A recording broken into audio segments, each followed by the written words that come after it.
Hi, we're here with Iyad Tarazi from Sprint, talking about small cells. Hi there, Iyad. Hi, Dan. How does Sprint define a small cell? There are a lot of definitions for small cells.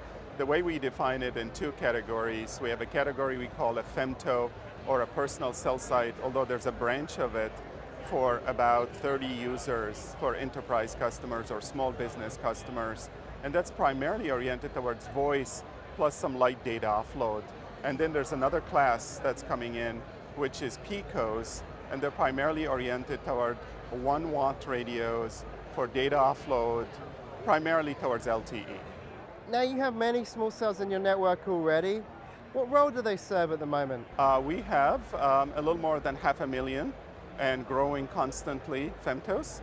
They're Wow. being used primarily for personal coverage and capacity improvements.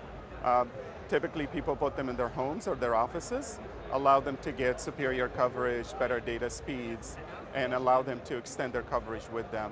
And then we also have quite a bit now that's being deployed in the enterprise femto version for smaller businesses and offices and so on, where people want to cover 10 or 20 or 30 users in a location.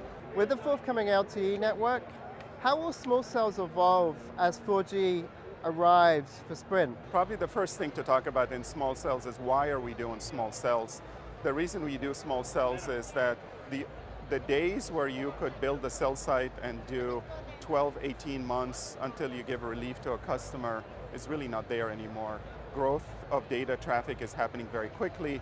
Hotspots are appearing very quickly around conventions, around meetings, and so on. So the number one objective of small cells is to be able to create flexible, fast deployment of network capacity. And so right now we have 3 different distinctive flavors of PICOs under development that we're looking to launch later this year or early next year that would allow us to augment the network capacity in the right places with the right capacity to support our customers as part of our rollout of Network Vision and as part of our LTE launch. We haven't announced specific dates or specific capabilities, but that is general time frame later this year, early next year when they become available. And these early LTE small cells, are we looking at indoor coverage only? What will they do? They will be primarily at indoor coverage. PICOs are, if they're outdoors, they will need additional capabilities to manage interference with the macro network. So the earliest deployment you're going to see next year will all be indoors, public venues, all the way to customer installations.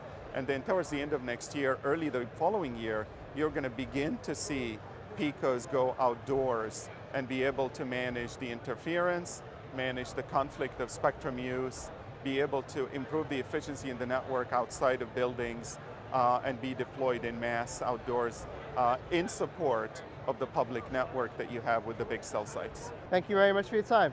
Thank you, Dan.